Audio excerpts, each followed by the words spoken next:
Hi, everybody. Happy hump day. It's Wednesday. Thank you for joining me here on The Daily Show at where else? Bowlers Network. We're going to dive right into things. We're going to bring in our partners in crime as usual. Jay Fettig, come on in. Zach Littmer, come on in. And this was my travel day. Everything that could go wrong really did. But I did do some research, not while I was driving. Dell was driving. I was doing my notes. We are going to dive right into the latest PBA news. So we have a new USA versus the world. We've got EJ Tackett versus Jason Belmonte, two captains of their Motive and Storm team, respectively. EJ Tackett, 27 titles, 20 regular titles, 7 majors, 4-time player of the year, going to bowl against the guy that everyone has wanted to beat probably in the last 10 to 15 years. Jason Belmonte, 32 titles, 15 majors. Is that a 7-time player of the year? That's ungodly. Like, that's so unheard of. It's craziness. Here's what I want to key on, though, and we're going to go to Jay first. I want to know who your pick is, and will age be a factor as Jason Belmonte is 40? We've got EJ Tackett at 33, two of the greatest bowlers of all time. What's your take on this news? Oh, well, do you look at age or do you look at wisdom? And which do you lean with, right? I don't know of course, in our sport, age, like any sport, age has something to do with it, but maybe not as much as it does in other sports. And I think when you look at this, you kind of almost got to say, what the patterns come down to, right? And, yeah, they're equal, maybe I think you still got to go with Belmo on just a smidge more on the power because of his two-handed ability. EJ might be a bit more adaptable, and I say a bit, but it depends on the pattern. But Okay. gosh, I don't know that you can really favor one over the other, really. It's just, again, I would go on the pattern. Oh, come on. Yes, you could. You just didn't want to commit to that All one. right. Okay. All right. But no. But wait, we're going to come back to that. We'll come back to that. Wait a minute, because you bring up a great point. The pattern. Zach has spoken about this year's patterns are going to be a little different. I don't know if we know exactly what this pattern is. I didn't have time to look that up because I was, again, traveling. I do think pattern will dictate. But Zach, between these two bowlers, I don't know. Does pattern dictate for two of the greatest bowlers of all time? Yeah, I think all of it kind of depends on format, on where. It looks like it's at the National Bowling Stadium is what the flyer had. All we really have for info right now is just a flyer of EJ and Belmo's face with some times and locations. But overall, without having a lot of that background, it's going to be tough to be able to pick because if you're going just head-to-head setting, EJ doesn't lose very much, and that's why he's won Player of the Year so many times in the last couple of years. And in head-to-head matches, that's what matters. Like Belmo, the reason that he was so dominant for so long is a lot of people honestly were scared of him on TV. He was that threat. He was that mammoth level, that Goliath level threat that no one felt like they could topple. But the last year, he didn't have a very good TV record. The year before, he didn't have a good TV record because people aren't as scared of him. Now, that might be because there's so many younger people that are going, or they smelled blood in the water, whatever it may be. But EJ definitely has a better head-to-head record going into 2026. So I would pick EJ personally between the two. I know Belmo's posted a lot of him being on the lanes a ton in the offseason, but EJ has been at a couple tournaments stateside and won and had crazy high scores at the few that he's bowled. So I'm going to go EJ for recency bias and for the head-to-head side of it.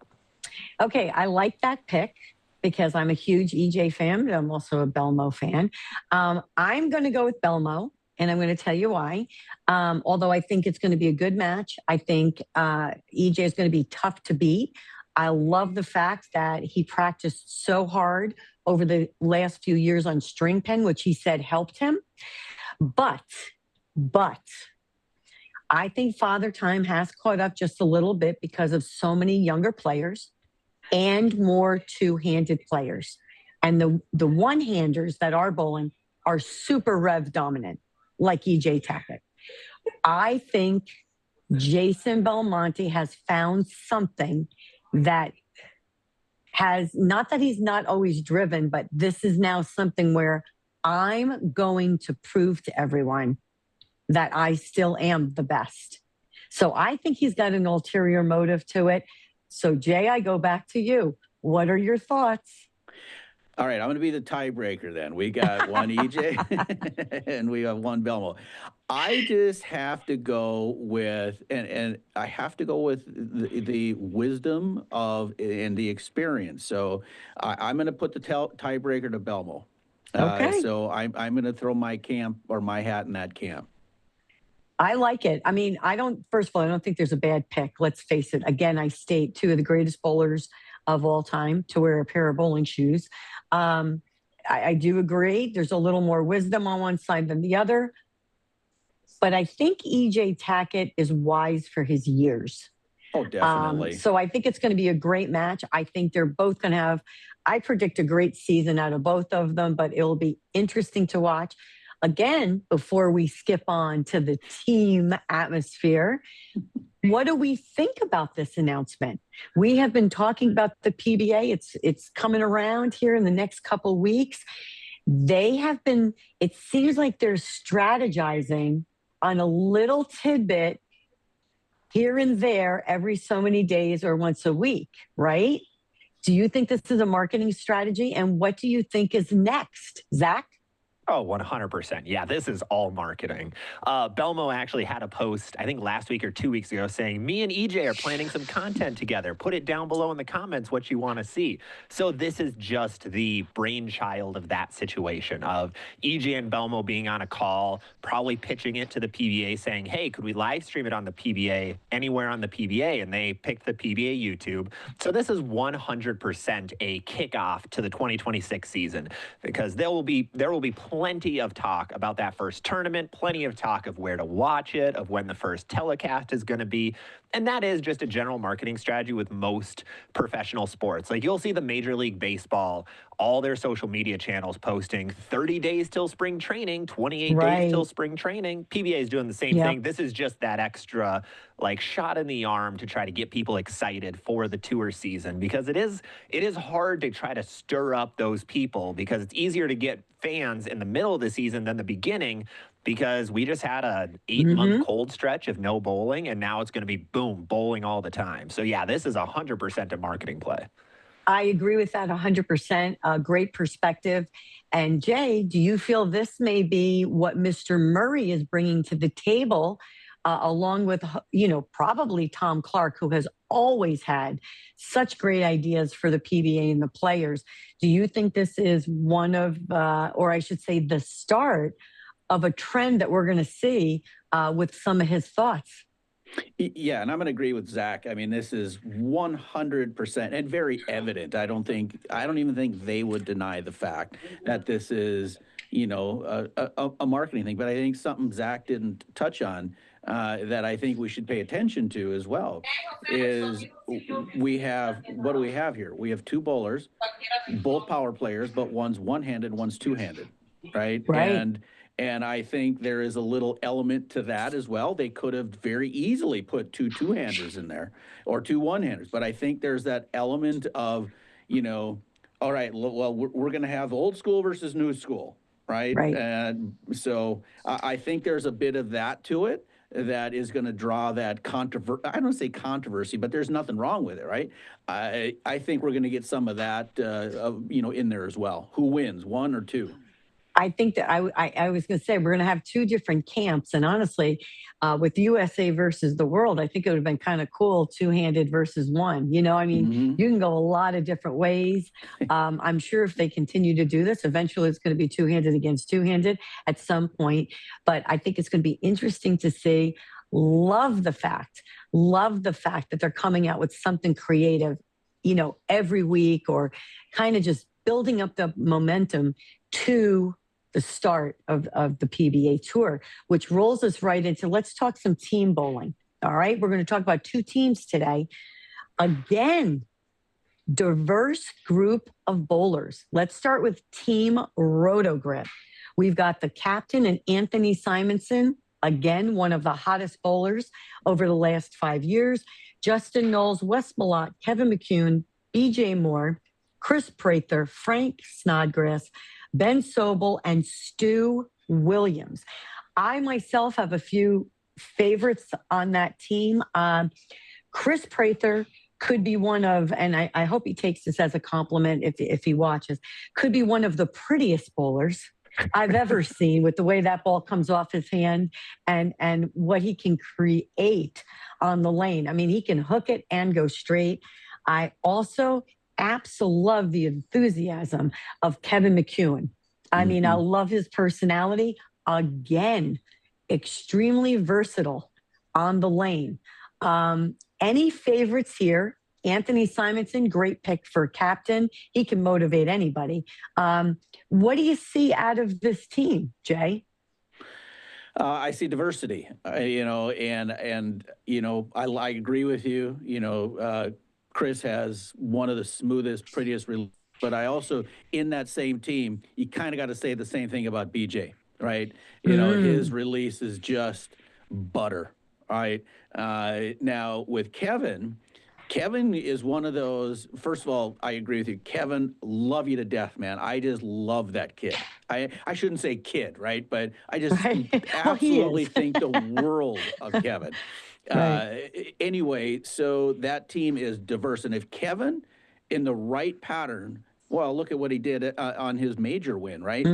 When he can get lined up with his speed and his power, oh, my word, is that fun to watch. It's just crazy. So I see diversity, and I see where they can go off the sheet if the conditions are right.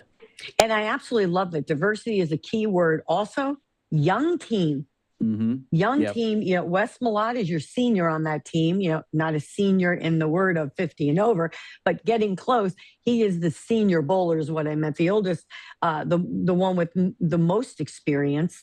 It's going to be interesting to see how he gets ready for the tour season. But I like the youthful aspect of this team. And by the way, I am going on record. BJ Moore could be one of my favorite bowlers. I bowled doubles with him. He was on our team for the league.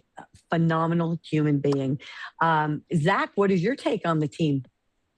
Yeah, you guys pretty much hit everything. It's a very young team. I'm a little surprised, and that Storm as a whole doesn't really have many lefties on their staff, the 3 Storm brands. So I don't think there's a lefty on here. I don't know what Ben is. If he's a righty or lefty, I actually don't know much about his game. He just won a tournament in Iowa, actually, with Brent Boho, but I don't know anything about his game. Everybody else is a righty. So if there's tournaments that come up where it is very heavily lefty oriented, I just heard a story this weekend of a time where Parker Bone was bowling the World Series and every pattern was good for lefties and he was just grinning ear to ear. So we have a situation like that. Yeah, it will be very scary because this team just doesn't have a lefty, and that's a big thing on tour compared to the next team we'll talk about. But overall, I do like this team. If they bowl on a house shot, we have the PBA's best league bowler in Stu Williams, who just shot 889. So, I mean, if they ever bowl on a house shot, which I am a huge advocate for, we're going to talk about that hopefully in another episode of I think the PBA league should be on a house shot. But anyways, I really like this team. Wes is going to be interesting how many tournaments he bowls because he's been so riddled with injuries for so many years. So you might not get much out of him. Hopefully you do, but kind of 50-50. The rest of them, though, like very, very excited to see. I absolutely love Stu Williams. You are correct. I mean, he can monster a house shot. Do you think when he shot that huge series, he complained? Oh, 100%. He better not have. I'm going to tell him I said that too. Yeah, he would have complained that. What was it? Was it the 11th that he? Yeah, it was the 11th. He flat tenned. Yeah, he flat tenned. Yeah. Hey, at least it wasn't a 710. Then. It's true. You're right. Kept him from a 900. That's right. All right, so we're going to move on to the Brunswick team. Captained by Jay, you have said it numerous times today. We have the person that has a lot of experience, has thrown it for the cheese many a time, Hall of Famer in Tommy Jones. Then he is backed up on the team, though, with Graham Falk, Tim Foy Jr., Packy Hanrahan, Matt Ogle, Jake Peters, Matt Sanders, Jason Sterner, Nate Stubler, and Kevin Williams. Now, that is a unique group. There's a couple of things here I want to touch on. And Jay, I'm coming to you first. Yes, there are left-handers. Nate made a few shows. Kevin Williams, up and down just a little bit, but always when there is some type of play going on and you see that group of lefties, he's always in there battling his way. Packy Hanrahan, maybe he didn't care for his season last year, but the seasons prior, pretty good. Tim Foy, not a bad season, but we're talking about lefties. Yet you have someone who I feel is so underrated as a bowler because he just hasn't cracked the egg yet. Jason Sterner.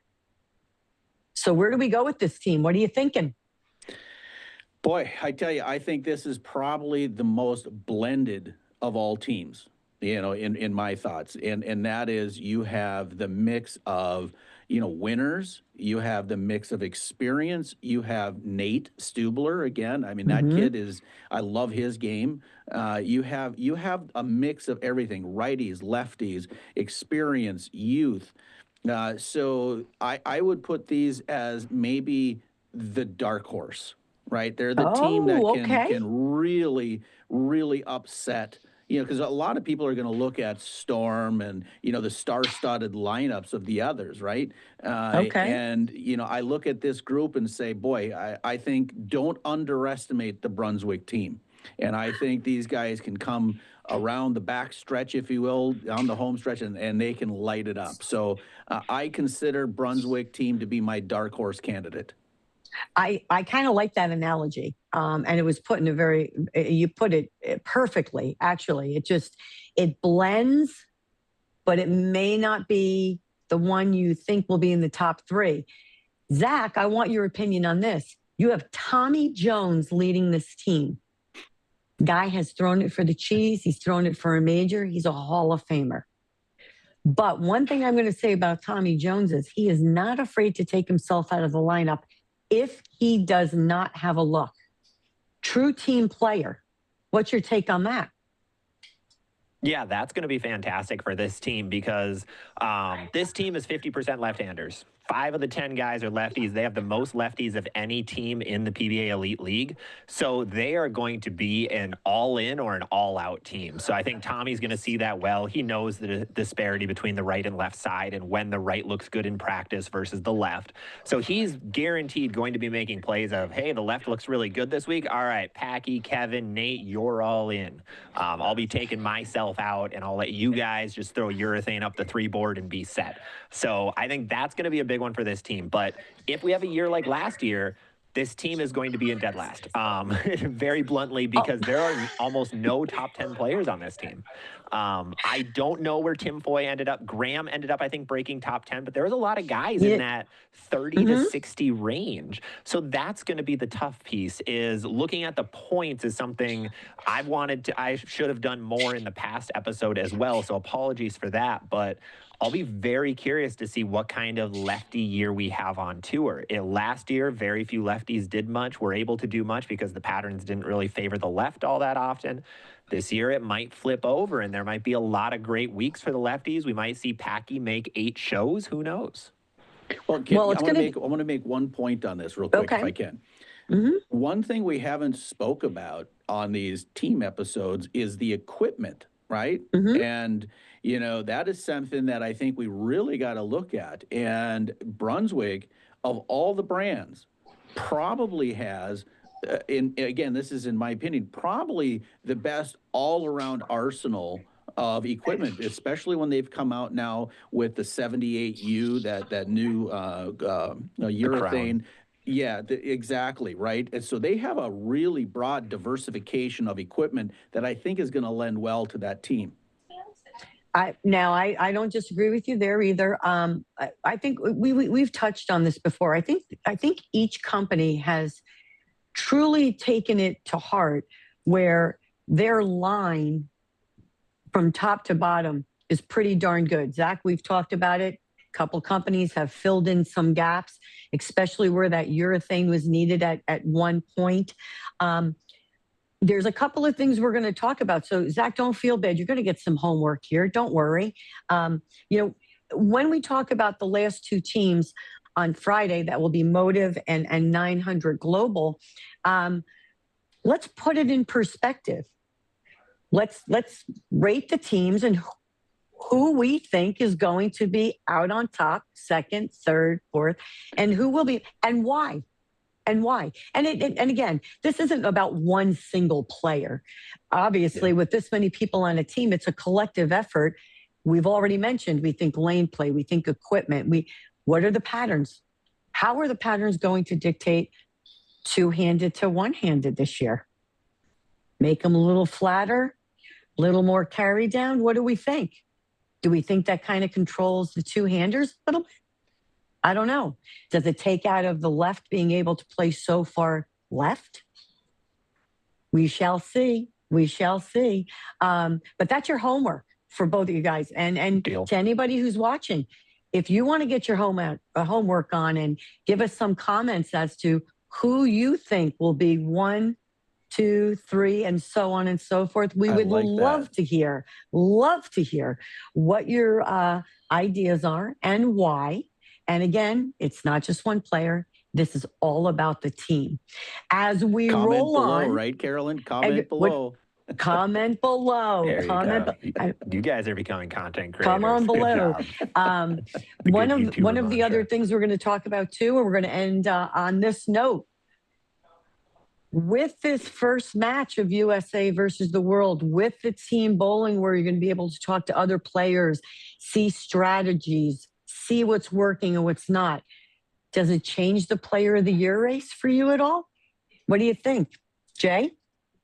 I don't know that so much would change it. I think hopefully it brings more people focused on it, but I think the players themselves are going to stay doing what they're doing. But again, I hope things like this, the U.S. versus the world, and, the brand game, stuff like that. I hope what it does is put more spotlight on the sport and more spotlight on the individual players. But I don't know that it's necessarily going to change that. But that's just my thought. And Zach, my question to you is this. Still going to host pro-ams, greet and meet. Bowlers have been one of the most accessible in sports, okay? Do you think with all of this new vibe with the league and the match against Belmo and EJ and the greet and meets and announcement each week, do you think this is a way to possibly start bringing more people into the bowling center during the week while these players are competing? Yeah, if this was actually a 5-on-5 match that would happen, say on the PBA YouTube page or something, yes, 100%. That is what people truly want. Team bowling is something, we've talked about it for years, and bowlers have forever, of that we need it, but it never really is accessible, or it just doesn't do well in terms of ratings. So then we switch it around in some way, shape, or form. So I'm really hoping this can be a step in that direction where we focus on that team bowling a little bit, give kids and college bowlers something to look out for because that's what they do. While adults, we do it in league, we don't do it for money very often. But college, that's their life. High school, that's your life, is this team bowling. So if we could give a little more spotlight to that, try to bring in that crowd to want to watch how teams operate in a team setting, how these bowlers operate in a team setting, would be awesome. I love it. What a way to wrap this show up. I hope all of you, join us here on Friday at noon Central Time. We are going to talk more team bowling with Motive and 900 Global. And we are going to talk about the Pro-Am, participating, and how we can all help professional bowling. Thanks for joining us here on The Daily Show. We will see everybody on Friday. Don't forget, like us on all our social media platforms. See you on Friday.